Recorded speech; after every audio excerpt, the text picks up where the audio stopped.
Itzaina mintzorekin sartu baino lehen, beste ekimen baten berri eman egin genizuen. Aurrek urtetan Gasteizko udalak beste hainbat erakunderekin batera IGA antolatu izan du. IGA hizkuntza gutxitutako hiztun gazteen topaketa. Eta 4 egunez mundu osoko 70 hiztun gazte elkartzen ziren Gasteizen, pixkat hizkuntzen biziberritzean trebatzeko eta etorkizunera begirako harreman sare bat osatzeko. Pasaren urtean antolatzeko asmoa zegoen, 3. ekitaldia COVID-a dela eta 2021 atzeratu zen, eta aurten azkenen orduan ikusi dugu ez dela posible presentzialki mantentzea, eta orduan IGAtik IGAra pasatu gara, eta beste antzeko planteamendu bat egin dugu, online bada ere munduko hiztun gazten saretze hori ahalbidetzeko. Eta tartean Oian Eder antolakuntzan dabil, orduan eta Gasteizen antolatzen denez, pixkat zuek ere jakin dezazuen ekimen hori berri. Gaur egungo egoerak bidaiatzeko eta ekitaldiak antolatzeko baldintzak aldatu ditu. Horregatik, IGA hizkuntza gutxituetako hiztun gazteen topaketa eraberrituta dator. Hiztun gazteen saretzea bultzatzen jarraitzeko, aurtengo topaketa online burutuko da EGA izenarekin. Proiektu lehiaketa bat proposatzen dizugu. Zuen azten hizkuntza gutxitu bati eta bere komunitateari lotutako lana aurkeztu beharko duzu. Aldera, beste komunitate bateko norbaitekin elkarlanean. Proiektuen formak askotarikoak izan daitezke. Abestiak, iburrentzionezkoak, hizkuntza biografiak, hotelanak edo elkarrizketak. Parte hartzeko epea maiatzaren 23 arte egongo da zabalik. Gero, epaimahaiak hilabete bat izango du proposamenak aztertzeko eta ekainaren 11an egingo den amaierako topaketan 3 irabazleak ezagutaraziko dira. 1000 eurotik gora banatuko ditugu sarietan. Animatu zaitezte!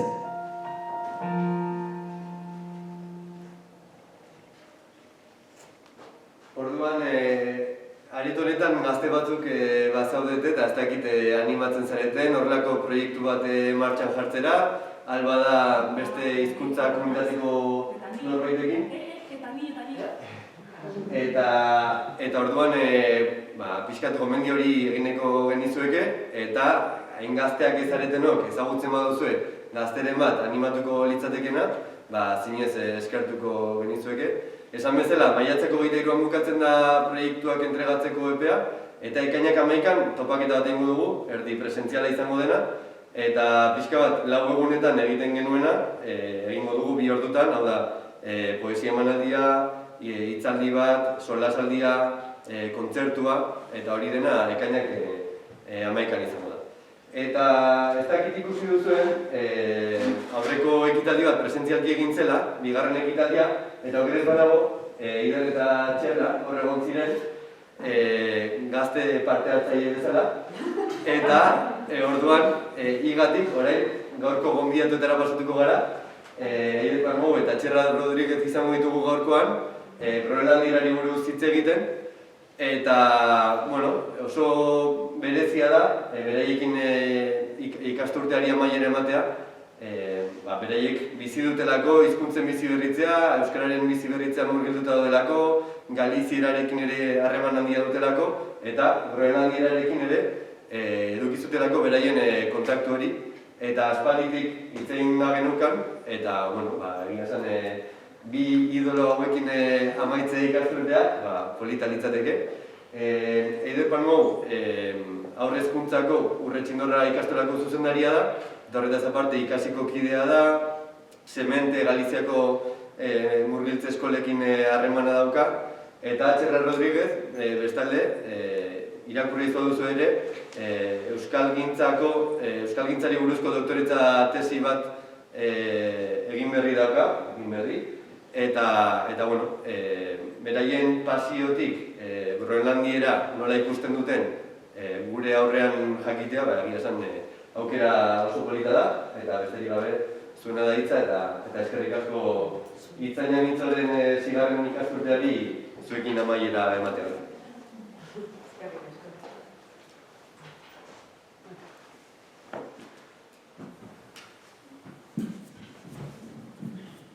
Bueno, eskerrik asko behin. Argizpen bikainen benetik, bai. Bueno, eskerrik asko eta higitu Groenlandieraz ondotorriak gaur egingo dugun bidai, bitxi honetara, Groenlandiara baino joango gara. Orain gara honetan garnak abizela pizkatxu bat burua beste nonbaiten kokatu nahian eta bidaitxo bat egingo dugu, bai. Gu Groenlandian egon gintzen 2013an, urte batzuk pasatu dira. Gure asmoa bazan, aurreko urtean 2020an itzultzea, baina ezinezkoa egin zaigu eta urtean ere ezinezkoa izango da. Baina, zerbait baldin bagara da tematia gara eta itzuliko gara. 2020an bada, 22an bada, 2022. Bai? Orduan, ikusten genuen agotxoet importantea, nolabait Groenlandia kokatzeko, azken finean Groenlandianeko lurralde ezezaguna da, eta, ikusten genuen pizkat agotxoet beharrezkoa kokatzea, zelangoa den Groenlandia, geografikoki, eta, esatea, Groenlandia dela munduan dagoen uharterik handiena. Batzuk esango dute, berez, Australia da, eta Australia berez kontinente bada. Orduan, beti esaten dugu, ez da, Groenlandia, munduko uharterik handiena. Eta, hor ikusten duzunez, 2 milioi metro karratu gutxi gora bera ditu, eta kostaldea 54.000 metro karratu edo ditu. Eta importantea da kostaldea. Zerbaitik, ze Groenlandian dauzen herritxoak direlako edo nuk bera hiriburua kostaldean kokatuta dago. Dana gaude kokatuta kostaldean, eta fiordoaren barrutaldean.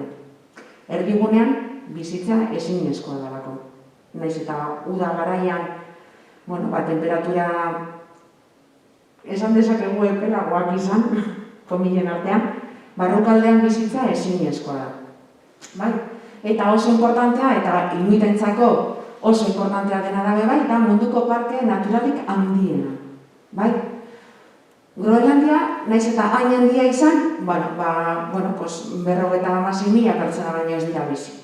Eta gehienak ikusten duzuenez, 14.000 pertsona nuken bizi dira, hiriburua, hori da hiriburua, 14.000 pertsona. Gainontzekoak herri txikietan bizi dira kostaldean zehar. Gu bidaia egin genuen Groenlandiaren hegoaldera. Gauza bitxi modua, esatea, Groenlandian ez dauzela errepiderik. Errepide bakarra dago. Eta errepide horrek dekoz 30 kilometro. Eta berez ez dute inuitek eraiki. Baizik eta autogintzako marka batek ere egin zuen, errepide hori, bideoak grabatzeko. Kotxe baten salmenta bultzatzeko egin zuten errepide hori eta handago. Ez da erabiltzen. Inorkesteko kotxe batzuk egon badagoz, hiriburuan eta, baina kotxea ez du esertarako balio. Beste gauza harrigarria edo guretzat neko impactante izan zen, ez dagoela trenbide sarerik. Eta guretzat Euskal Herritarrak beren ontzat, ez daude zuaitzik. Badauz urki gutxi batzuk eta satza. Bai oso txikitsua direz. Ez dira heltzen ez da 2 metrotara bez. Eta arrazoia da, naiz eta uda garaian Groenlandiako kostaldea berdegunea izan, deitzen da tundra izan, beko kapa permafrosta da. Hau da, etengabe dago izoztuta. Horta zuaitzak ezin dira hasi. Eta gutxi batzuk landatu zituzten, baina hor geratu zen. Guretzat oso importantea eta guri han egon ginenean, nolait askotan errepikatu ziguten, haiek inuitak dira. Inuit esan nahi du pertsona, eta hori da plurala. Inuk da inuita singularrean. Zergaitik, oso ohikoa da inuitei eskimalak deitzea. Eta eurentzako eurek eskimal hitza gaitzetsi egiten dute. Eurentzako, nahiko izen pejoratiboa da. Azken finean horrek esan nahi du, haragin gordin jaten duen pertsona. Eta eurok pertsonak dira. Eta, hemetik aurrera norbaiteri entzuten baldin badiezu eskimala, inuitak dira. Eta eurek gainera indar asko egiten dute horretan ere. Munduan zehar, badaude 19 inuit talde edo, ezta? Eta banatzen dira Groenlandian, Errusian, Kanadan eta Alaskan.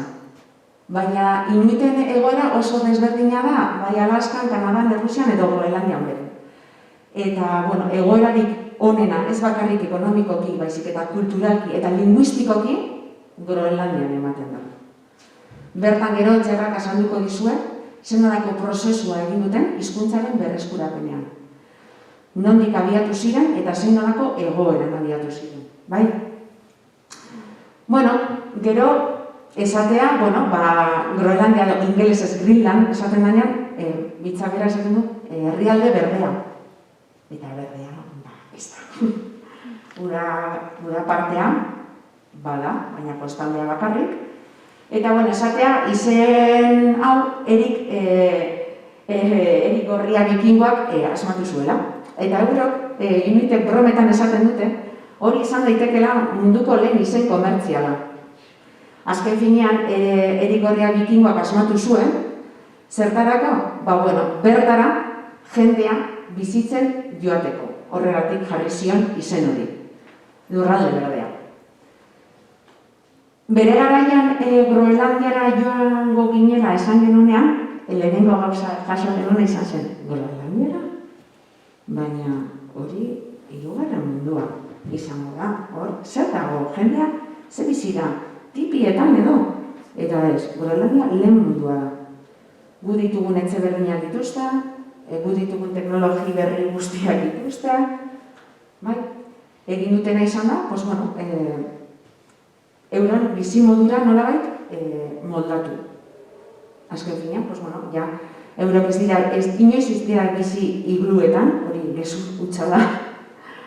Eta, etxe bizitzak direz gurean modukoak, baina apurret txikiagoak dira. Eta bere zentzua dauka. Azken finean, etxe bizitza berotzeko, gero eta handiagoa, gero eta konsumo energetiko handiagoa egin behar dute. Orduan, etxeak txikiak dira. Baina, gure etxean modukoak dira sukaldeak, komuna, logelak. Esatea, Groenlandia berez, esan duguna, dituen ezaugarrien gaitik eta, bertan bizitza oso garestia da. Esan dugu ez daudela zuaitzik, hortaz pentsatu, ez daude ez horturik, ez dago frutarik, dana eramaten da kanpotik. Ez dago ogia adibidez egiteko aukerarik, ez dago garirik, ezin da hasi. Orduan, hori konprobatu genuen egun baten, joan ginen supermerkatu batera, eta garai horretan 2008an, 20 baten prezioa ziren 6 euro. Eta hori izan, txikitsu bat. Dana da garestia, dana eramaten da kanpotik. Horregatik, familia guztietan daude ehiztariak eta arrantzaleak. Bizian izateko. Azken finean hori da, familia mantentzeko eta komunitatea mantentzeko bide bakarra. Ehiza eta arrantza. Eta umei txikitatik irakasten zaie, kaiak erabiltzen, arrantzatzen, ehizatzen, gauza normal moduan eta beharrezko moduan bizi dauteko. Oso importantea eta guretzat, hemen oso ez dakitzen esan. Han egon ginenean, txoke handia izan genuen, ez da? Inuitek errespetu handia diote naturari. Eta askotan errepikaten zuten, naturarekin bat bizi direla. Ez dutela natura eraldatzen bertan bizia izateko. Baizik eta natura, dan modukoa errespetatzen dute, bizi ahal izateko. Eta, orduan pentsatu genuen, zelako bizimodu latza, negu oso latza dalako, eta eurok, moldatu egin dute haien bizitza horretara. Eta era berean ere, bizirautea hain zaila denez, hain latza denez, komunitatea sekulako garrantzia dauka. Inuitentzako, pertsonaren gainetik komunitatea dago. Dana egiten da komunitatean. Arrantzatzen da komunitatean, ehizatzen da komunitatean, herri txikienetan ere, hau da, 3 etxe, baina beti dago eskola bat, osasunetxe bat, baina ez guk ezagutzen ditugun osasunetxeak, baizik eta osasunetxeak kirofanoarekin, danarekin, eta, zentro soziala edo etxe komunal bat. Eta bertan, dana erabakitzen da komunitatean. Nirea ez da nirea, gurea da. Eta holan lortu dute bizi irautea. Bitxikirien artean, eta guri asko gustatu zitzaigun, gaur egun, Groenlandiaren bandera erreferendum bidez aukeratu zen. Orduan egin zuten izan zen idei zaparrara bat, bakoitzak aurkeztu zituen bozeto desberdinak, eta, hau izan zen, urtean zen, bandera. Eta banderak irudikatzen du gauerdiko eguzkia. Eta hori izan zen 1985, ez banago erratuta. Groenlandiaren jaiegun nazionala, ekainaren 21 da, udako solstizioa. Baina, otsailean, badaukate egun handi bat. Eguna, ez da, aurten ez dut izan dela, otsailak 12, segun eta sonaldea, eguzkiaren mugimendua baitik. Egun horretan eguzki ateratzen da, minutu bat. Ordura arte egon dira ilunpean, horrek suposatzen duenarekin, psikologikoki. Orduan, minutu horretan eguzki ateratzen denean, izugarrizko jaia egiten duten.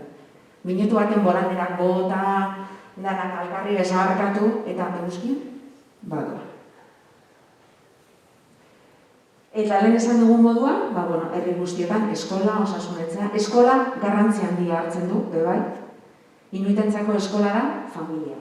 Azken finean, aurrak gaur eskolara doaz, baina gertaliteke, hilabete batez etxera ezin itzuli. Ekaitz bat sartzen delako, haize bortitzak sartzen direlako, eta orduan, irakasleon edo maisu maestren papera familiarena da. Komunitatearen parte dira. Bai? Eta, Europa bai parrezka kontatzen ziguten, futbola Groenlandian asmatu zela. Euro kontatuta, 1986an, John Davis kontatu zuela, bertara joan zanean ikusi zituela ume batzu, baloi antzeko forma zuen zerbaitekin jolasean ikusi zituela. Orduan, inuitek esaten dute, eurok asmatu zutela futbola. Oso pertsona dira, bai. Eta, gurean, gure eguneroko hizkuntzan, badaude hitz batzuk, berba batzuk, erabiltzen ditugunak, eta berez, Groenlandieraz, kadalizute esaten ditugu. Anorak, kaiak eta horrelakoak.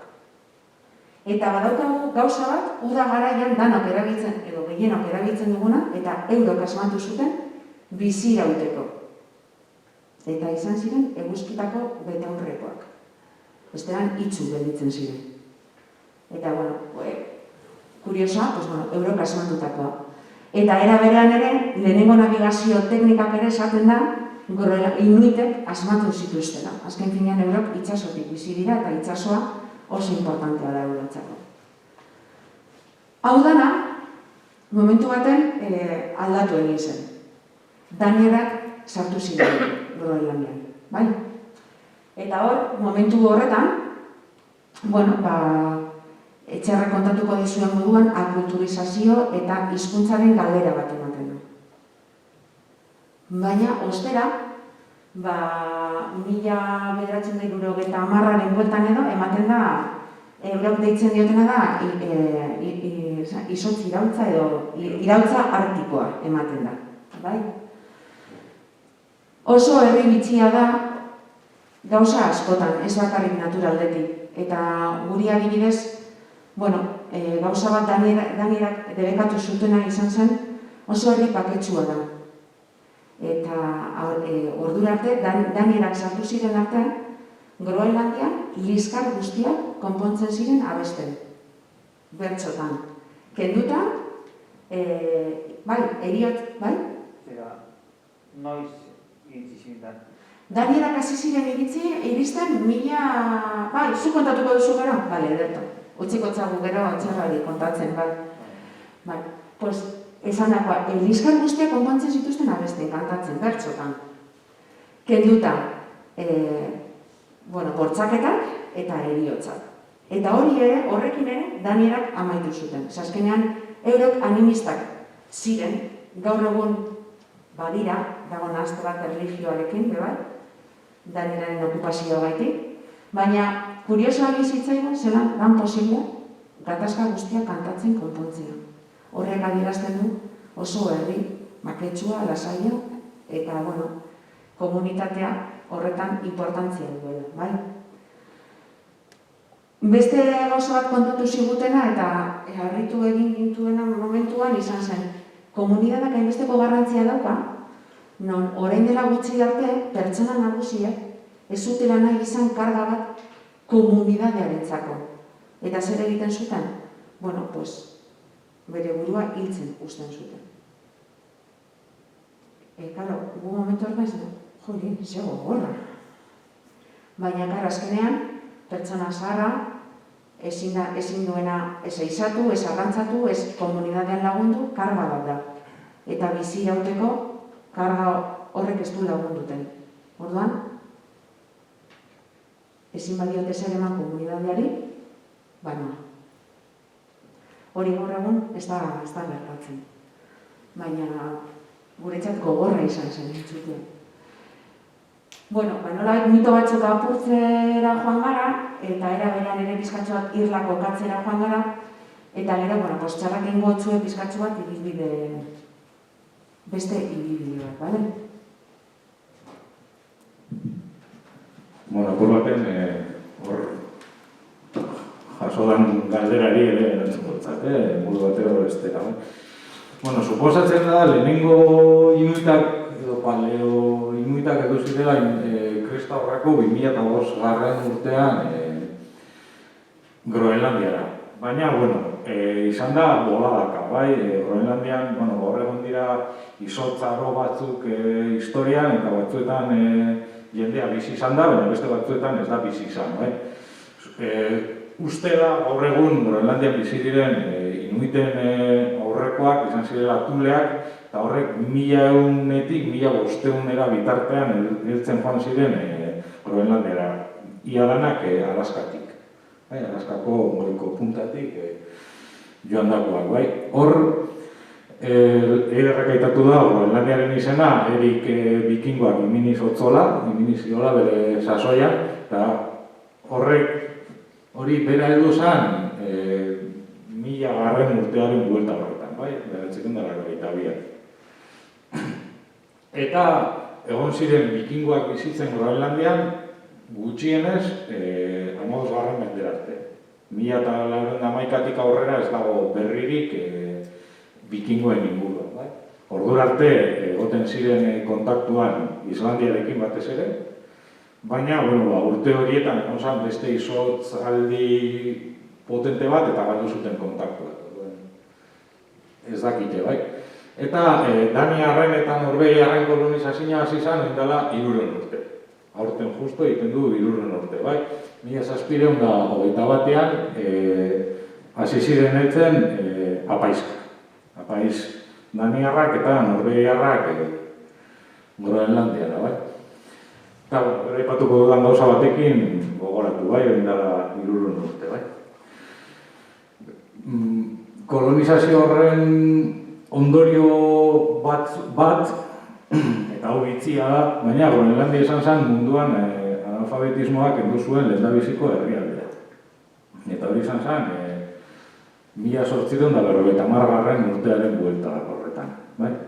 Hori garrantzitsua da, ze urte horien bueltan ere sortu ziren lehendabiziko komunikabideak inuiteraz.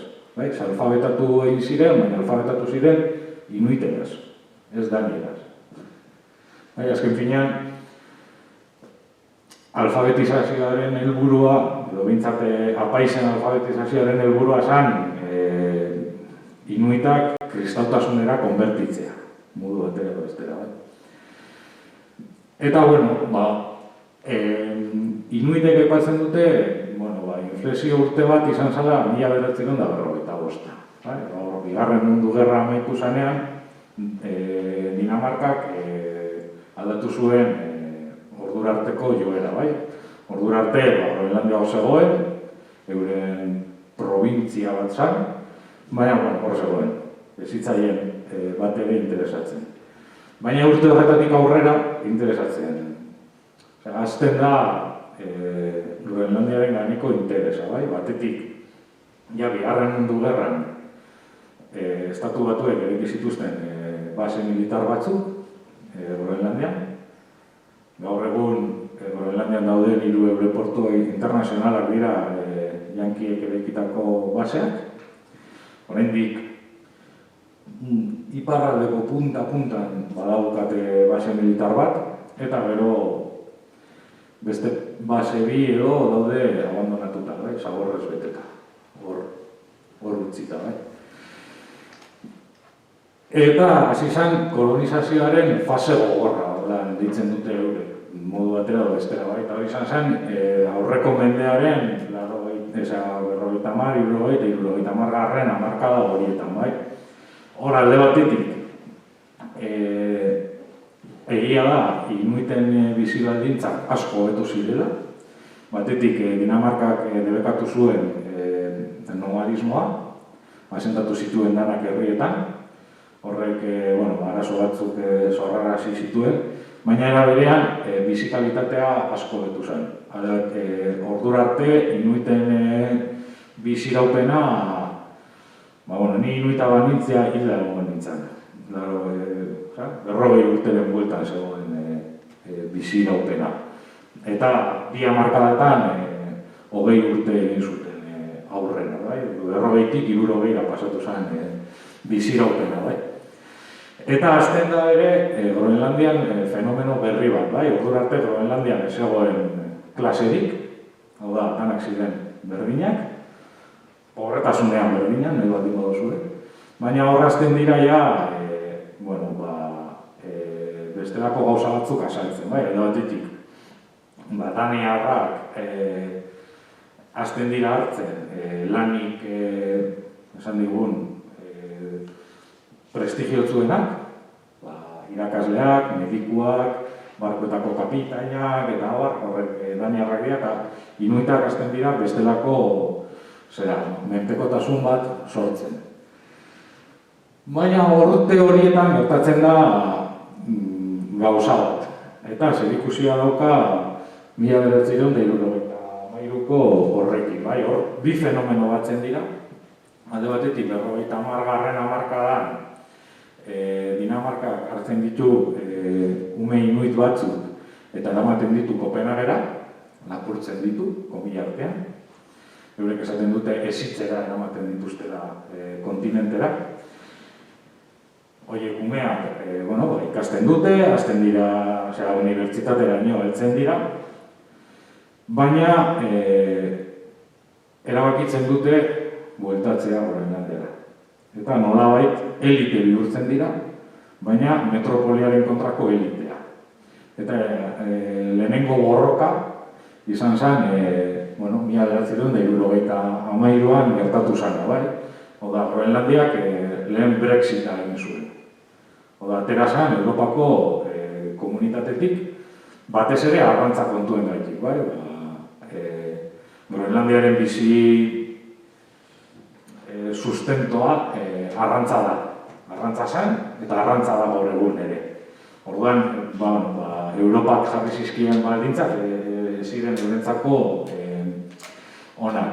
Eta hor, puskaketa bat egon zen. Burutik hasita, beste hainbat gauzetan, apurketa bat egon zen metropoliarekiko. Eta horren ondorioz, etorri zen, 1979an, autonomia. Dinamarkak onartu zion autonomia, bai? Eta, ordutik, Groenlandia erabiltzen jarraitzen baldin badu ere, izen ofizial bakarra da Kalalit Nunaat. Groenlandia, inuiten herria, Groenlandia. Gero, jarraitzen, autonomia estatutu horrek karri zituenak, ikusiko ditugu agurtxu eta horrerago, baina hor urte horietan, 2003 arte, eurek deitzen duten iraultza artikoa gertatu zen. Eta iraultza hori izan zen, alde batetik, kulturala, politikoa, ekonomikoa, soziala eta linguistikoa. Bostak batera. Hasi ziren inuitak Lehen daniarrek betetzen zituzten lanpostu horiek bereganatzen. Irakasle bihurtzen, mediku bihurtzen, eta hau. Hasi ziren eraberian, ekonomikoki bestelako aukera batzuen bila. Sozialki ere, Groenlandiaren aurreko urteetako akulturazioaren ondorioz, Groenlandiak 3 arazo nagusi lastratzen zituen, eta gaur egun ere ez dago zera bat konponduta 3. Alkoholismoa da batetik, bestetik emakumeen kontrako bortizkeria, eta 3. ahaztu zait. Suizidio tasa, suizidio tasa. Horrek, baina hor hasi ziren horiei ere konponbide batzuk bilatzen komunitatearen ikuspuntutik. Eta, apur baten, hori guztia kulminazioa nolabait eurek 2008an jartzen dute. 2008an Groenlandiako erakundeak, autonomia erakunde hori, Dinamarkarekin negoziatzen dute, autonomia estatutu berri bat.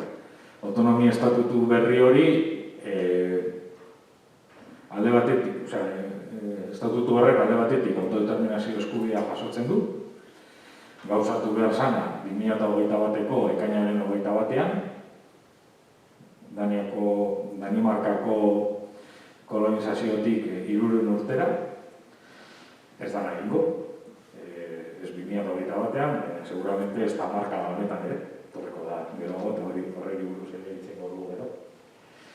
Baina autonomia estatutu horrek Groenlandiari ematen dizkio kompetentzia guztiak 2 izan ezik. Justizia eta armada, ejertzitua. Justizia konpartitzen du Dinamarkarekin, armada bakarrik da Dinamarkakoa. Esan nahi dut, lehenengo instantziak Groenlandiak dira, baina goiko instantziak Dinamarkan dago. Eta zer gertatuko da, zelan dago gaur egun 2021ean Groenlandian, hori oso modan dago, dela 2 aste hauteskundeak izan dira Groenlandian, eta ezkerreko alderdi independentista ekologista batek irabazi ditu hauteskundeak, historian 2. aldiz. Baina Groenlandiak baditu arazo gogor batzuk independentziarako bide horretan, alde batetik, menpekotasun ekonomiko itzela jarraitzen du kiten Dinamarkarekiko. Dinamarkak inuit bakoitzak, Groenlandian bizi den pertsona bakoitzantzako 6.500 euroko dirua ematen dio Groenlandiako gobernuari, kalte ordain gisara kolonizazioarena. Hori ez da asko, baina hori oso menpeko bihurtzen ditu Groenlandiarrak. Gero alde batetik, kutsadura problema larriak ari dira izaten azken urteotan, arrantzatik bizi dira eta itsasoa gero eta zikinago dago eta eurek asko jasotzen dute, eta gero dago aldaketa klimatikoarena. Aldaketa klimatikoarena alde batetik arazo da, izotz plaka mehetzen ari da, gero eta mehagoa da. Problema da hori, baina era berean aukera ere izan daiteke. Esan nahi dut, Groenlandian orain dela urte batzuk arte pentsazinak ziren gauza batzuk gaur egun gertatzen ari dira. Eiderrek esan du, ez dagoela zuhaitzik, eta ez dago zuhaitzik, baina lehendabiziko biderrez historian lortu dituzte abere batzuk irautia negua Groenlandian, ardiak dira, ardi batzuk dira, Islandiatik ekarretako ardiak, baina historian lehendabiziko aldiz ardiak dituzte, eta hori adibidez da aurrerapen bat, eta hori aldaketa klimatikoari esker lortu dute, eta gero bestalde batetik, izotza mehetzen ari den horretan ere,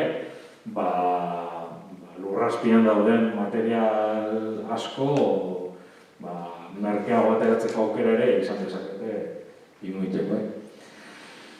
Eta hori, hor dago, alde batetik, extraktibismoa, eta horrek erabaki dauz Groenlandiako hauteskundeak. Extraktibismoaren kontrako jarrera erakutsi dute inuitek, hauteskundeetan. Eta independentziarako grina dago. Ikaragarria da, han nanak dira independentistak. Zuzoaz eta danek esan, independentziaren alde zaude, bai. Baina orain ez. Etorriko da, bai? Baldintza ekonomikoak hobetzen dira, bai? Eta, bueno, ja honekin, apurbe kokatuta gehiago, ja joan gara zuzenean hizkuntzara, bai? Ziko nahi zemetik, hau da, niri gutxien interesatzen zaidana, baina egin beharrekoa, bai? Bueno, Groenlandiaren barruan hiru dialekto daude, iparraldekoa, ekialdekoa eta mendebaldekoa. Mendebaldekoa da, hegoaldekoa, populazio gehien bizidan gunetakoa, bai? Eta, bueno, hori da, estandarra, Groenlandia estandarra, horretan oinarrituta dago, bai? Hiztun gehien daukan dialekto horretan ere, elkarren artean ulertzen dira, perfectamente gainera, ez dago arazorik. Ulertzen dira ere Alaska, Rusia eta Kanadako beste inuitekin, bai? Hore, zaitasun apurtxue gehiago eukial dituzte, baina, bueno. Alde batetik, inuiten izenek ez daukate generorik. Hau da, txarra izan daiteke gizonezko bat, emakumezko bat, edo denarelakoa, bai? Hore egiten dana da, tradizioa da, eta herri txikienetan mantentzen da, hil den azken pertsonaren izena jartzen zaio jaio berriari. Baina, hori bakarrik mantentzen da herri txikietan, bai, nuken eta ja, edo kakortoken, kakortok da bigarren hiria, 5.000 biztan inguru dituena, hori ja, bueno, bagaldoin da. Eta hizkuntzak ere ez dauka generorik, bai? Eta gainera, polisintetikoa da, hau da, txizkiak bata bestearen atzetik batu egiten zaizkiola, eta relatiboa ere badu. Euskararekin zera batzuk eukiakoz, bai? Antzekotasun batzuk. Bueno, hizkuntzaren estandarizazioa esan dudan moduan, hasi izan 1850ean, bai? Gu baino, 100 urte lehenago, bai? Hor egon zan, Samuel hori, abizan ez dute, hori abade Dinamarkar bat zan, eta, bueno, berak zuen, apur baten horretan oinarrituta, bai? 1993an, eman zitzaion horreri berrikusketa bat, baina, bueno, ia aldaketa batzuk egon ziren, baina hau bai? Baina, bitxia da adibidez, inuitek hiru alfabeto erabiltzen dituztela. Groenlandian erabiltzen da gure alfabetoa, alfabeto latinoa. Zirilikoa erabiltzen da Rusian eta Alaskan. Gogoratu behar da, Alaska estatu batuetan sartu aurretik Rusia zala, eta arek saldu zigotela estatu batuei. Eta hor, zirilikoa erabiltzen da, eta gero Kanadan erabiltzen da alfabeto silabiko bat, bai? Apur bat, eurek asmatutako alfabeto bat, batez ere Nunaviteko zonaldean, bai? Nunavit da, Kanada barruan inuitek daukaten azkenen urteetan lortu dute autonomia bat hor, estatuto bat, bai? Bueno, komunikabideak, 1871ean sortu zen inuiterazko lehendabiziko egunkaria. Izen erraz hori daukana, eta gaur egun ere oraindik jarraitzen dauena martxan. Ordutik egon da, gaur arte. Eta 1958an sortu zen bigarrena. 56.000 dira, baina bi egunkari daukate, gu milioi bat gara eta bat eukiteko zailtasunak. 1926an hasi ziren lehenengo irrati emankizunak, baina gero ja benetako irratia eta sortu zen 82an autonomiaren erruz edo, bai? Izan zen, autonomia lortu eta hor sortu zen KNR radio eta KNR telebizioa, bai? Eta bi horiek emititzen zituzten, hasi ziren emititzen programa batzuk inuiteraz, eta gero osatzeko, Dinamarkako irrati publikotik eta telebista publikotik jasotzen zuten zera, Eta ja 2007an telebista pasatu zen ja erabat Groenlandiera hutsez izatera. 2007tik ja hango telebista Groenlandiera hutsez da, bai. Badira tokiko irrati eta telebistak eta aldizkariak barkatu. Kontuan eduki Groenlandia oso handia da, orduan euren arteko komunikazioa oso zaila da, eta irrati publikoa ez da heltzen iparraldera, ez da ekialdera. Zuten da mendebaldean eta hegoaldean. Eta orduan iparraldean eta ekialdean sortu dituzte euren irratiak Groenlandian ere. Eta badaukate gaikako aldizkaria, bai, jarritut lau daude. Dago kirol aldizkari bat, eiza aldizkari bat, moda aldizkari bat, eta turismo aldizkari bat. Turismo aldizkaria dago Groenlandieraz eta ingelesez argitaratzen da. Eta hori argitaratzen du Groenlandiako turismo bulegoak. Eskola, bai. Eskolan Groenlandian eskola hasi zen 80. hamarkada horretan, batez ere, bai, ordura arte eskolarik ez zegoen, eta alfabetizazioa adibidez egiten zen eleizetan. Hori, aurretik komentatu dut, alfabetizazio hori egiten zen eleizetan, baina ja, 80. hamarkada horretan hasi ziren eskolak, eta hasi ziren eskolak Daniela hutsez. Horrek sekarren agaz, bai, esan gure dut, kontuan eukin, 80. hamarkada horretan, gaur egun, Groenlandian elebakar gutxi geratzen dira, baina 80. hamarkadan populazioaren ehuneko handi bat elebakarra zen, Groenlandieraz, bai. Eta, horra hasi ziren zera, bai, autonomia lortu orduko hasi ziren klaseak Groenlandieraz ematen, bai. Eta, hasi ziren betikora, bai, zeukaten irakasle falta hitzera, bai.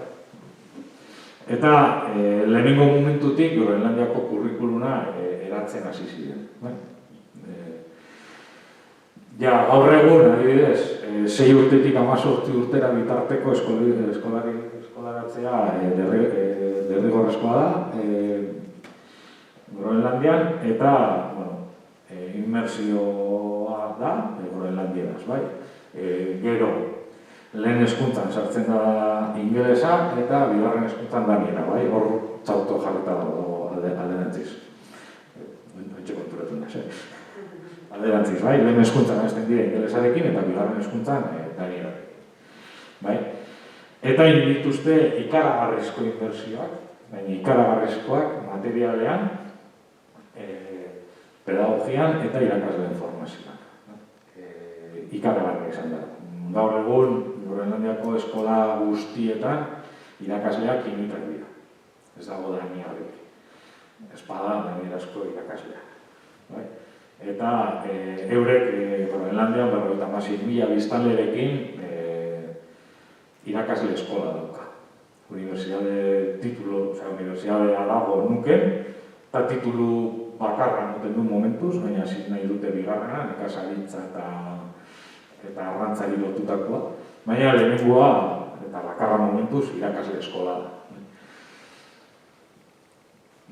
Ofizialtasuna, 1979an autonomiarekin Groenlandiera hizkuntzako ofizial bihurtu zen, ordura arte daniera bakarrik zen, eta biak izan ziren ofizial. Bigarren autonomia estatutuarekin, daniarari kendu zitzaion ofizialtasuna, eta gaur egun hizkuntza ofizial bakarra Groenlandian, Groenlandiera da.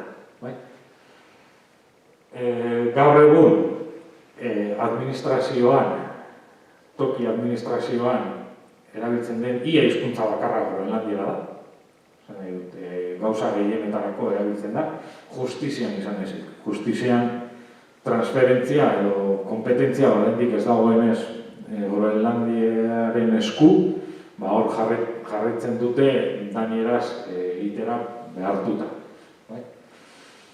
Eta, badago okasi lortut izeneko erakunde bat, apur bat dala gobernuko erakunde bat, eta hau da arduratzen dena hizkuntza gaiei buruz, bai? Alde batetik badaukate toponimia batzorde bat, bueno, ez dugu aipatu, baina kolonizazioaren urte gogor horietan Dinamarkak aldatu zituen Groenlandiako toponimo ia guztiak. Eta, bueno, ia autonomia estatutuarekin hasi ziren hori berreskuratzen, eta gaur egun behintzat toponimo nagusi bakarrak Groenlandieraz dira. Danierazko izenak ezabatu dituzte, kendu dituzte. Bai? Hizkuntza politika sail bat ere badauka erakunde horrek, eta azkenik badauka izenak normalizatzeko zerbitzu bat. Bai? Apur baten kontua da, inuiten izenak esan dudan moduan lehen ez daukate generorik, eta oso librea esan ume bakoitzari, zure puntan jartzen zitzaizun izena jartzearena. Baina, apurbet, antza batzuk pasatu dira, eta horren ari dira horiek normalizatzeko nahian. Ezagutza, zenbat jendek egiten du berroa Groenlandieraz, bai? 48.000 pertsona. Horietatik 53.000 Groenlandian bizi dira, eta beste 5.000 diasporan. Diaspora da Kopenhaga ez jartzeko. Diaspora berez Kopenhaga da. Groenlandian bizi diren 56.000 pertsonatik 53.000 dakite Groenlandieraz hitz egiten. Zer gertatzen da? Porcentaje aldetik altua da. Gertatzen dena da, 3.000 horiek normalean ez direla izaten bertako biztanleak. Izaten dira, Dinamarkatik ara doazenak lan bat itera, egoten dira urte bat, 2 urte, 3 urte, diru parrastada bat egin, ze normalean enpresak bidaltzen zaituenean Groenlandia lan itera, kontuan eukina Groenlandiako bizi baldintzak diru desente ematen dutzuet, baina ez dago gastatzeko aukera handiegirik. Beraz, aurreratzen dute diru hori, eta handik urte betera, 2 urtera, 3 urtera, bueltatzen dira Dinamarkara, eta burbenu. Orduan, ematen da, 3.000 izan daitxekela, baina benetan ez da, kenduta, herri baten hor badagoela, Daniar kolonia bat, apurbet egonkorra dena, baina, 200 bat dira, barbaridad da. Eta, gauza bitxi bat da, baina eunekoa igotzen ari da. Dakitenen eunekoa igotzen ari da. Bai, 70. hamarkadan galtzen hasia zegoen, eta ez ere nuken inguruetan, baina hori kopurua igotzen ari da. Eta gaur egun da 80-ra, baina segurenik urte batzu inguruan euneko gerturatuko da. Gero, beste, apurbet kulturgintzako kontu batzuk gola, 1914an izan lehendabiziko eleberria Groenlandieraz, eta 81an emakume batek idatzitako lehen eleberria izan. Musika asko gustatzen zaie, dukate musika folk esan digun, tradiziotik datorrena, baina batez ere rock eta azken urteotan hip-hopa da modan, sarreran konturatu baldin bazarete jarri ditugu kanta oso bat, Groenlandieraz kantatuta, Inglaterri indigenetako jendeak abestuta. Baina, gaur egun nuken uste dut 15 bat hip-hop talde daudela, 15.000 biztanleko hiri batean, euretzako hiria da. Badukate antzerki konpainia nazionala, eta konpainia horrek urtero 200 obra egiten ditu, nahiko abanguardista da, zentzurretan, eta pur bat nahiko famosoak omen dira, Dinamarkan ere.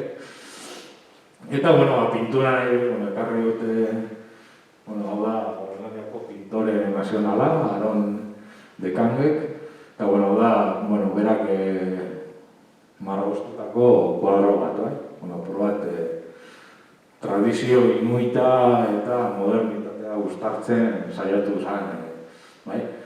Eta, bueno, film gutxi batzuk bai egin dira, Groenlandieraz, batez ere bi horiek dira nagusienak, Inuk eta Esmila. Inuk filmak sari parrasta bat irabazi ditu, hainbat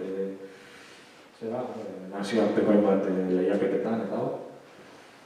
Eta, bueno, hau guzti hau batez ere dator, bueno, eurek deitzen duten kalalek honetatik, bai, kalalek,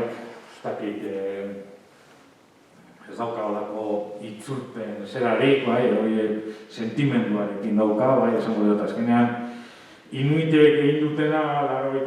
hamarkadatik gaur egun arte apurbeten nire iritziz da komunitatea alduntze eredu bat, adibide bat, bai.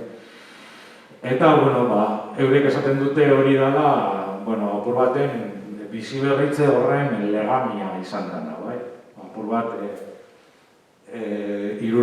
hamarkadatik hasita, batez ere Kopenhagetik itzulitako gazte horiek ekarri zuten berrikuntza hori, gaur egun nagusi bilakatu da, eta hori da han arnazten dena eta ikusten dena, bai, esan dute. Hizkuntzaren arabera oso altua da kaleetan, eta bai, eta, bueno, izan zen aktivista multzo txiki batek eragindako eta ereindako iraultza bat, bai? Oso jende gutxi izan zen, baina, bueno, eurak ere gutxi dira, errazagoa da, baina horiek, bueno, montatu dute bizi berritze kultural, sozial, politiko eta linguistiko hau, bai? Eta? Gerora argazki batzuetan ikusiko duzuenez, egun batzuk dutxau barik pasagozten, Inuita gure bila etorri zanean, barkoan sartu ginenean esan zigun hartz usaina geneukala. Heldu ginen, bueno, aterpetxu batera edo, eta handutxa gozoa hartu ostean, bueno, Heidirekin hitz egiteko aukera genuen, eta, bueno, pizkatxo bat kontatu zigun bai, bueno, independentziaren bide horretan zein izan Inuiten sentimendua, ezta? Bueno, independentziaren aldekoak, baina era berean ere, beldurra, ekonomikoki zelangoa izango zen sostengua, eta gero, kanpostar guztiekin egiten duen moduan, euskaltegi klasea eman zigun. Eta han egon ginen, bueno, hitz batzuk ezagutzen eta praktikatzen. Kalorizutak zehar baldin badauka, bueno, da, bitxia da, bueno, ikusten duzuenez, bokal asko ditu alkarrekin eta, bueno, konsonanteak ere, bueno, naiz eta guretzat ezagunak izan, ku adibidez, ez doa urekin, da, izkia alkarrik, baina errezala zentzu baten eta da, holan ikusten duzuen moduan, holan abaskatzen da. Holan.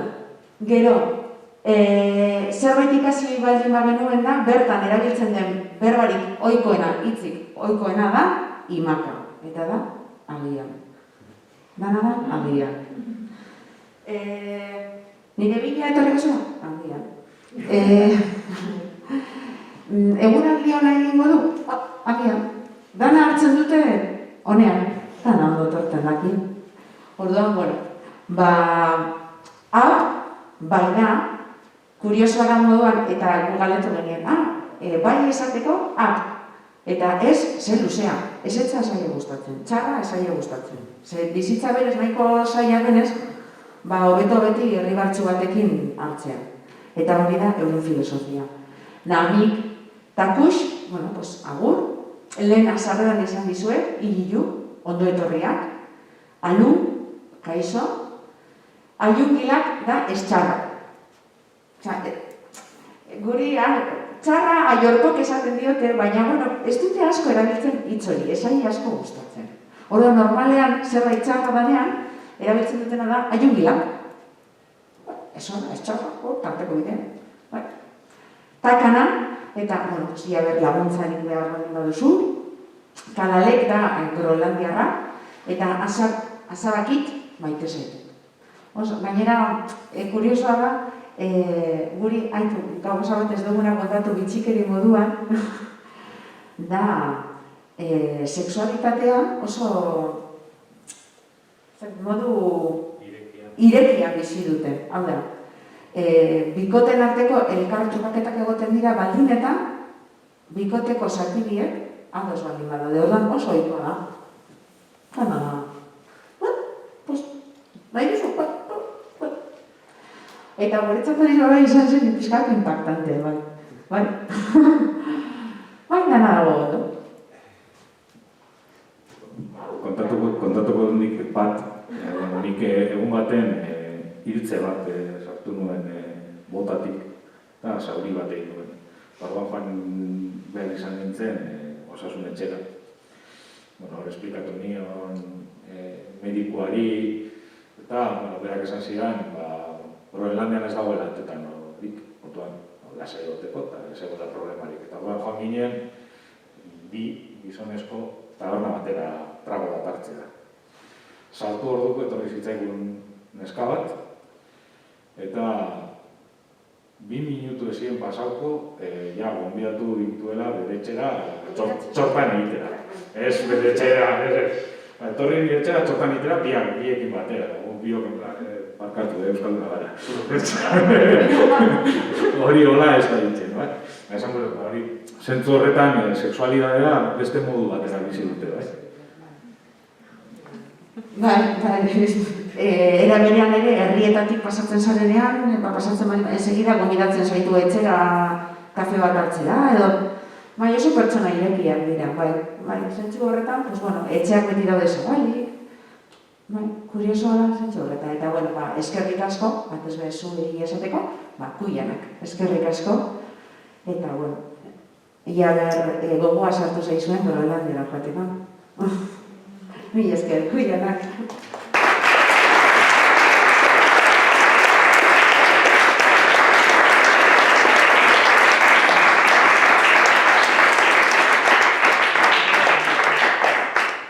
Egia esan horrelako aurkezpenekin beste bizitasun batekin ateratzen zara, ez? Eta noski Groenlandiara joateko gogoarekin eta hizkuntza ikasteko gogoarekin. Gainera ez dizuet esan, baina hauek aurkezpena zeukaten prestatuta irailerako uste dut. Irailerako esan genien, bueno, Juan prestatzen ezak izerta esan ziguten. Ez, ja prestatuta daukagu. Orduan, pentsa nolako gogoa zeukaten aurkezpen hau egiteko, eta ustut nabaritu dela, eta gainera eskertzeko da. Irudi batzuk dituzue, horrek ezanago, zuek segurenik galderak izango dituzue, orduan, ez dakit, nahi bauzue hasi galdera batzuekin, gero argazkiekin tartekatu dezakegu, ze nahi bauzue hartxe asko eta bota zuen galdera. Edo bestera, argazkiak ikustera eta gure erdea dariola inbidiaz. Hau da, haukako ortok da, hau da, Groenlandiako bigarren...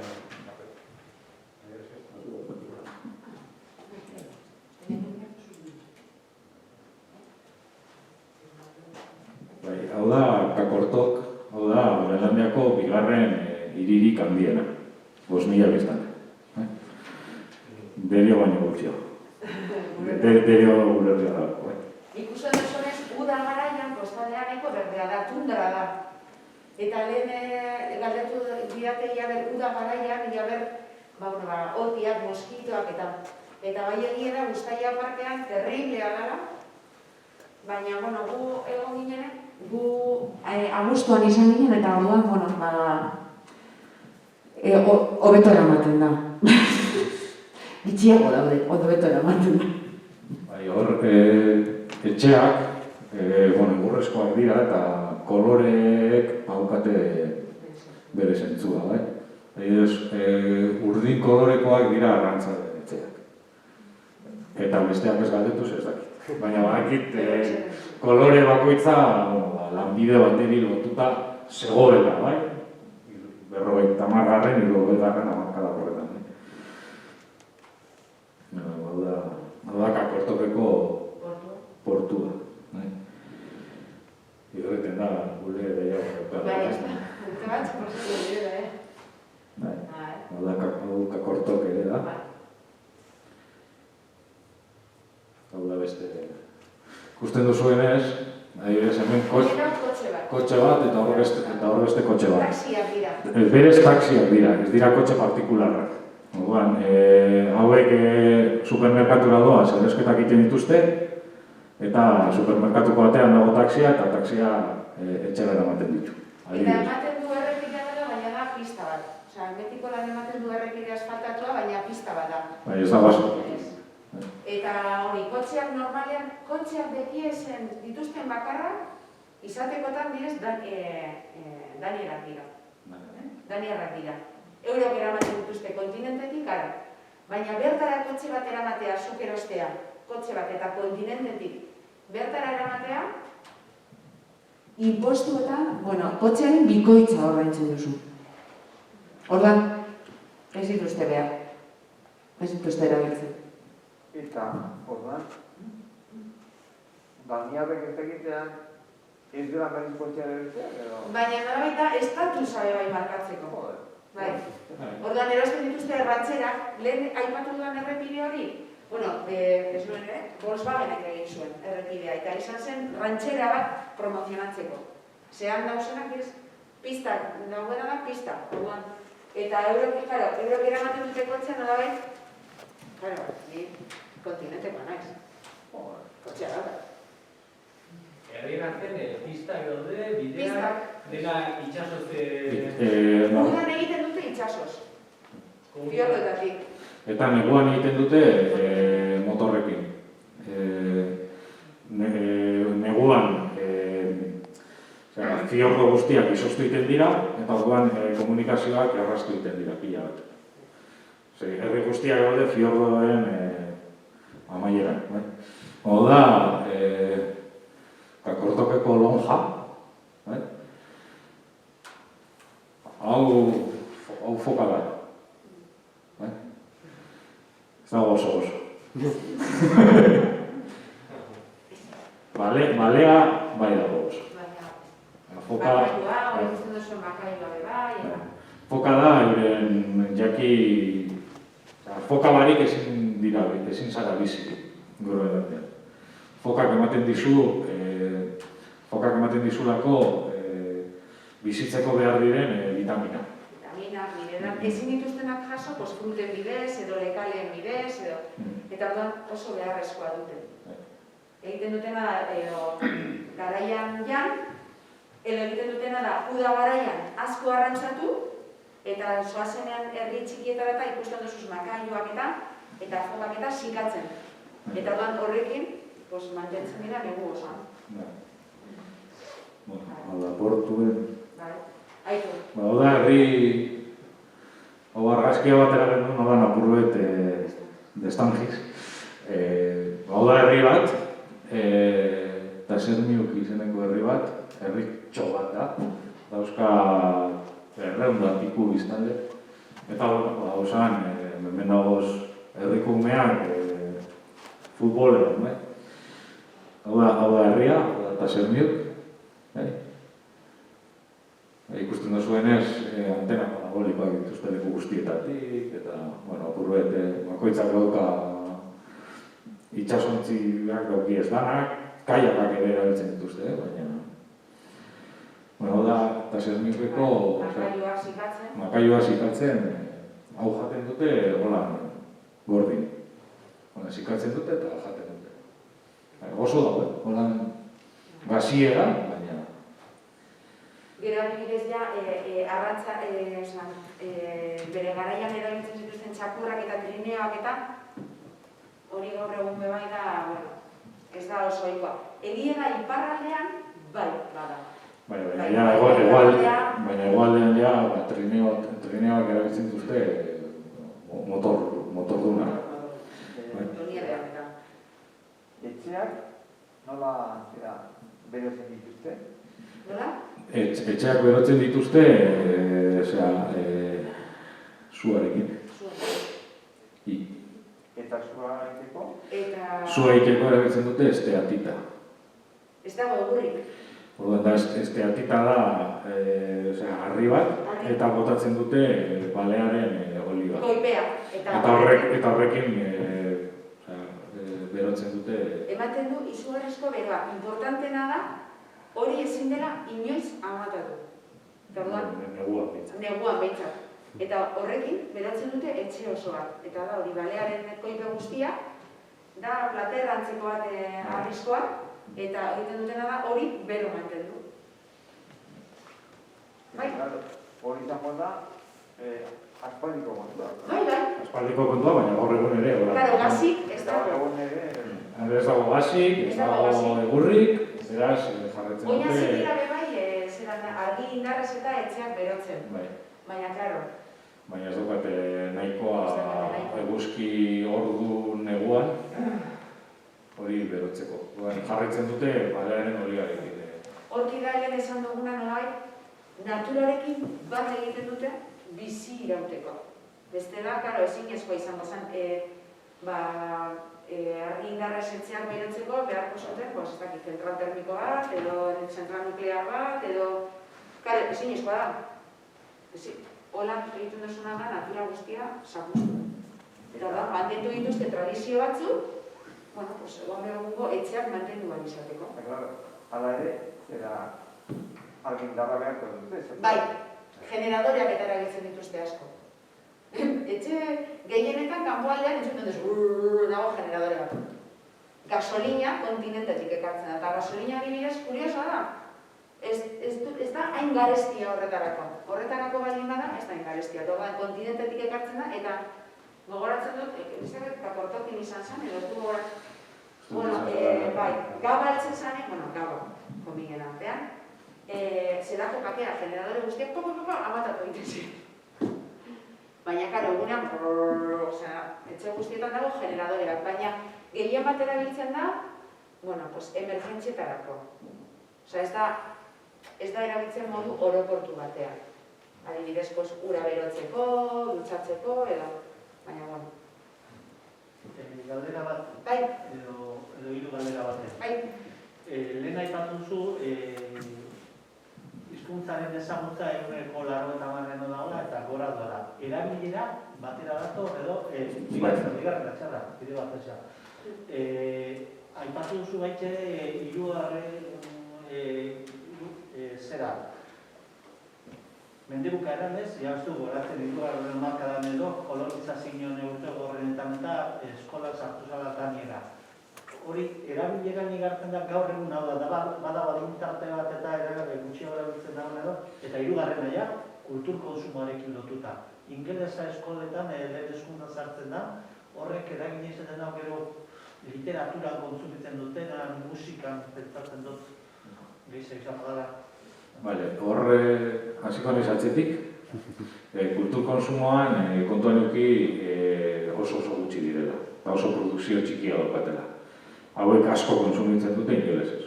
Literatura eta supermerkatuetan, nire supermerkatuak zelan ez dago beste dendarik. Supermerkatuetan ikusten ziren ingelesezko eleberriak batez ere.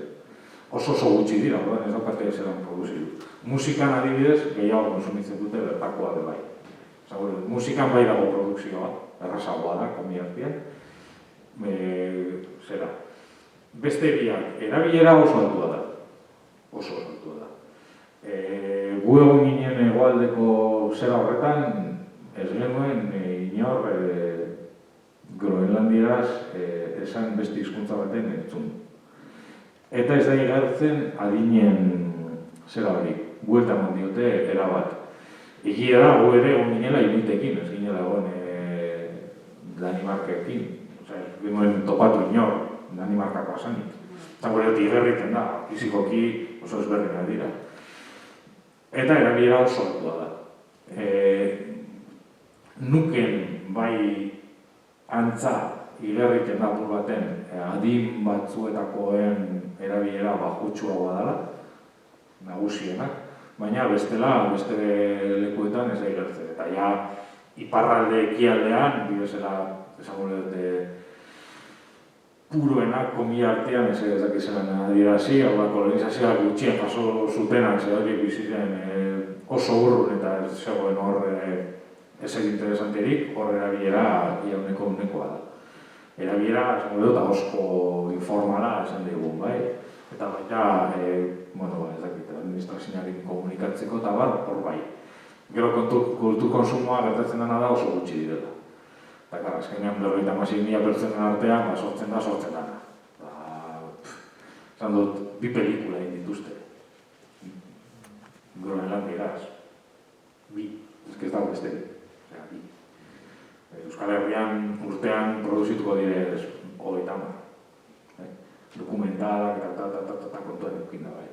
Oso gutxi dira, zentzu horretan kultur konsumoarena gauza bat, zera bai. Hau da, eta zer miupeko eskola.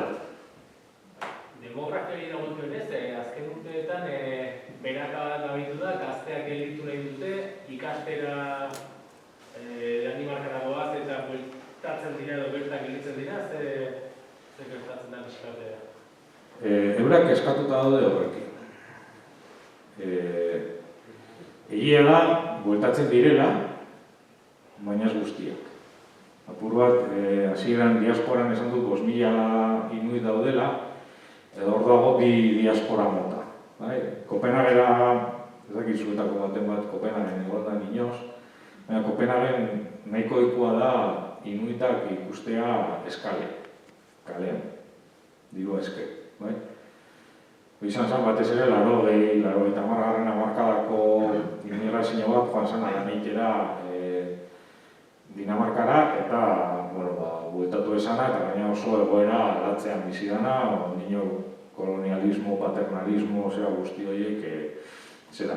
Gaur egungo gazteak joaten dira gehienak Kopenhagera, ari dira batzuk, beste leku batzuetara ere joaten, azken urteotan Kanada aldera ere hasi dira jotzen asko, ingelesaren ezagutza dala eta ez dala, eta eurak eskatuta daude. Egia da, gehienak bueltatzen direla, baina bidean galtzen dituztela.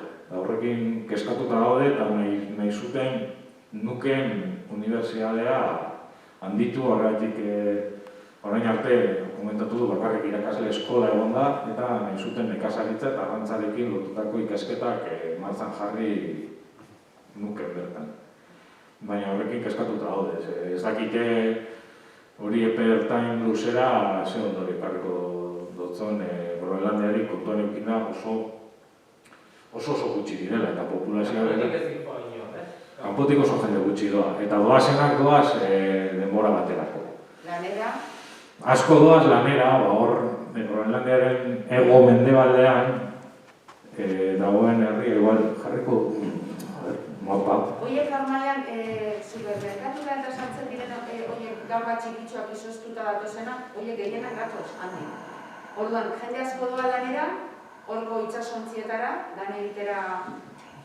Ikusten baldin baduzu hemen mapan, Groenlandian daude lau udalerri. Bat da Ilulissat, bigarrena da Sisimiut, hirugarrena da Nuuk, eta laugarrena da Kato. Zati horri guztian, Parke Nazional horretan ez da bizi inor.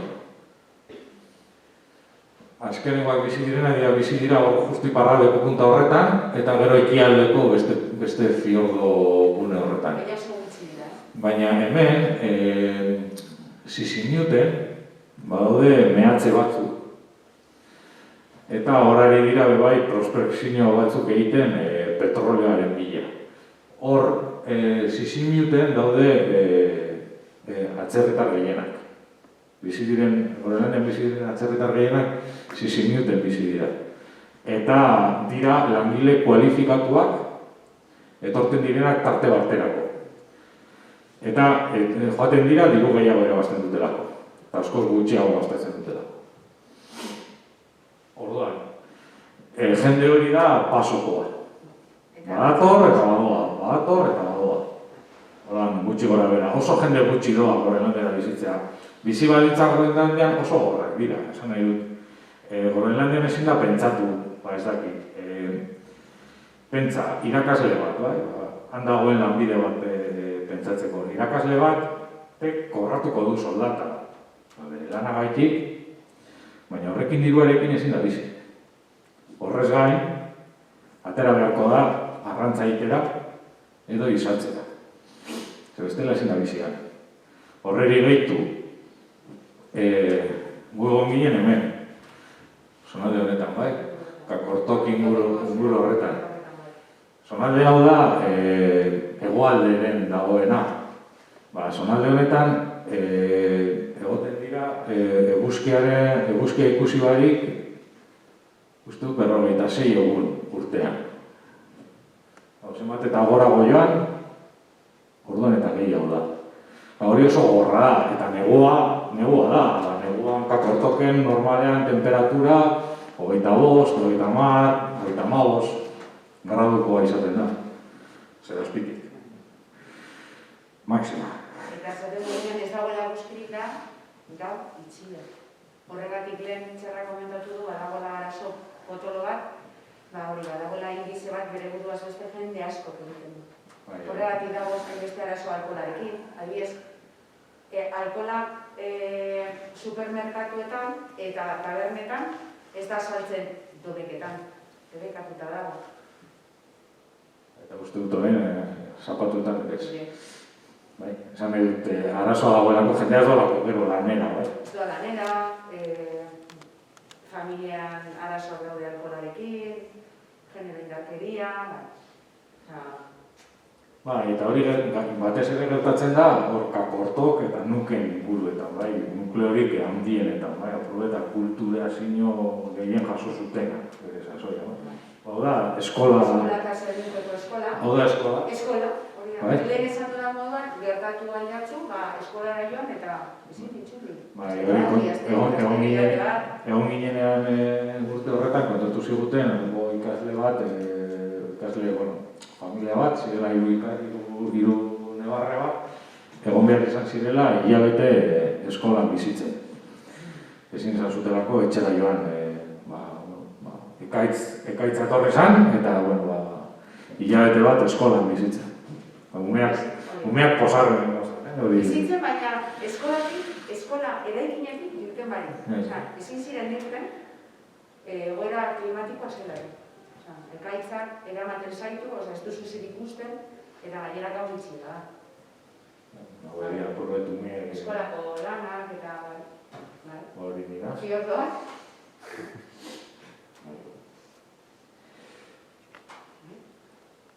Bitu justo... Eta hori da, erizan zen puntorik gorenena, eta egotu dugu mendi bat.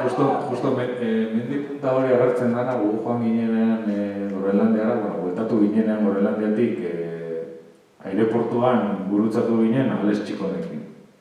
Eta zijoan mendi horretara... Parapente egiten. Parapente, salto, salto, justo bat egin gara. Eta hemen goian ikusten duzu eta sierra, hor goian ikusten duzu, justo deiarekin. Hori guztian, la sierra.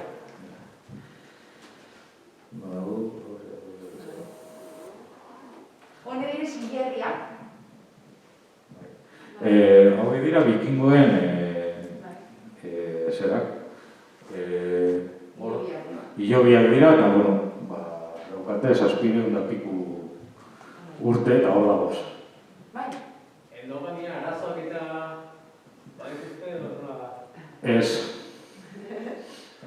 Duki dituzte, historikoki, baina azken urteotan ez daukate. Horregatik edozein atzerritar heltzen danean handik, aporele. Edo aporeia, horrez daukate arazori, bai. Ez hau bitxia da, zer hau dagoen moduan. Landa batean, holan jarreta, eta hori dira bikingoen zerak, bai, eta ezurrak ondo konserbatzen dira, nahiz eta honek ezurrak 600 urte dukin, hotzagatik. Hau da, eta zernikeko formulazioa. Hemen pasatu genituen lehenengo gaua, eta, klaro, ez da esan entzuten. Esan nahi dut, ez daude gerrik ez dago zer. Eta bakarrik entzuten zan zelan izotza apurtzen zan eta jausten zan uretara, izeberrak, eta, klaro, hasieran, zer da zara eta hori. Baina impactantea da. Eta ordan ikusten duzu zelan doan jausten. amaitzen, pasatuko ditugu. Zea, da gure gidaria. Jensen, hau zen gure barkuko kapitaina. Hau da, Jensen utzi gintuen glaziarrean gu ibiltera joateko eta bera arrantzan. Gero itxaren bari zen, Gero itxaren... Imaka. Joango gara itxoen. Uste badagoela... Bai. Hau beste herri bat da. Herriako dakoak dira, ez? Hau da, museo bat. Apurbet ikusteko zeintzuk ziren euren jantzi tradizionalak eta... Botak eta ropak eta... Eta, hau da... Hau da, emakumeen aiztoa, hau da, apurbet simbolo nazionala. Hau, erabiltzen zuten horrela mosteko batez ere fokak eta baleak eta... Bai? Eta, apurbet, izebergako. Fiorduan... Bai. Hau da igaliko. Hau da igaliko, herria. Bai. Hora gertzen da igaliko. Hau da herririk turistikoenetako bat. Herri honetan badaude terma bero batzuk. Horren datoz, horren dagoen turismo ia bakarra da kruzeroena. Kruzera dato, hor guztien ditu, jozen ematen ditu termetara eta gero bat. Hau da, Elisa, oso zume, eta bueno. Eta ikusten duzunez, udan temperatura egunean zehar nahiko ona da. Gauetan ja... Baina, eguzkia gutxu edukaten danean, Eta bueno, hau da... ez da oso ondo ikusten, Aurora argazkilari fina. Aurora bolear bat da, bai? Ikusi genituen batzu. Ja, azkeneko egunerako aspertuta genden, aurora datu da. Loitera, eta hori esan da. Eta bukatzeko galdera doble bat egin badezakit, pixkat lotuta dagoena. Hasteko, ez dakit sumatu zenuten Groenlandiarren partetik, nolako nortasuna duten, eta bat hizkuntza nortasuna, eta horren gainetik, Inuiten nortasun zabalago bat, Inuit herrien artean, ez dakit horri buruz zerbait esan dezakezuen? Bai, Groenlandiarrak Inuit kontzientzia totala daukate. Esan gure dut, apur baten ganera ez hori bakarrik, kontzientzia ez eta esan parte, badago Inuiten kontseilu orokor bat, eta apur baten Groenlandia da horren lidergoa eraman duena historikoki, bai? Apur bat konpartitzen du lidergo hori Nunavikekin, Nunavik da Kanada aldean Inuitek lortu duten autonomia bat. Ez dugu Inuiten lurraldetasun osoa bere gain hartzen. Baina, bada pausu bat zentzu horretan. Eta, bai, egia da, Inuitek euren buruaren gaineko kontzientzia osoa daukate. Eta eurek badakite, manera, ez hori bakarrik eurek badakite, euren Groenlandiarren esku, komila artean, dagoela batean Inuit herriaren etorkizuna. Gure eurak oso konstiente dira horretaz eta oso garri daukate, bai. Groenlandiak lortu da, besteek lortu ez dutena, esan gure adibidez Siberia aldean hizkuntza galtzea dago, Alaskan ere larri samar eta Kanadako leku batzuetan ere larri dabil, bai. Orduan eurek badakite, eurak izan behar direla apurbet, Inuit mugimenduaren, aitzindaritza eraman dago dutenak zentzu horretan. Eta kontzientzia aldetik eurek oso garbi daukate hori. Bai Inuit herriarekiko eta bai eurekiko, bai. Eurek Inuitak dira, baina Groenlandiarrak, bai, zentzu horretan. Txalo bero bat, igual ez, gaurko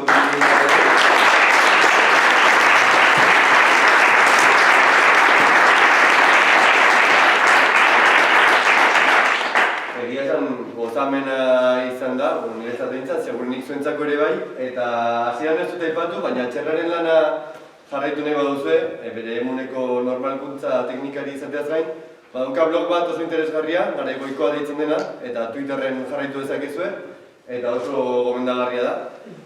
Eta bueno, egia esan, bai Eider bai Itxarra gaur hemen edukitzea, izugarrizko orea. Esan bezala, gaurko saioa berezia zen, eta oraintxe bertan esango dizuegu zergatik, eta bueno, hitzez adieraztea baino, hobe irudiz adieraztea, eta beraz, bideo honetan.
Eta bideoan jartzen zen bezala, hau da Itzaina Mintzoren amaiera, 6 ikasturte egin ditugu, eta 6 ikasturte hauetan denetarik ikusteko eta ikasteko aukera izan dugu.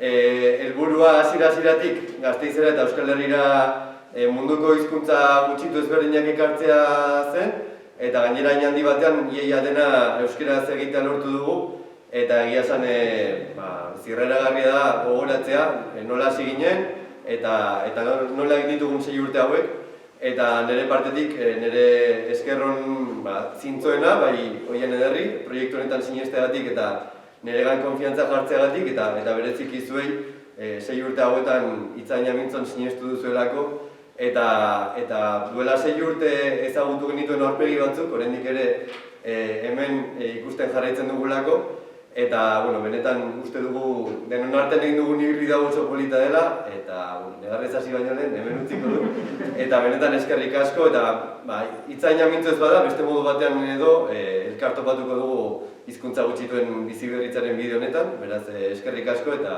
nahi duzuen arte.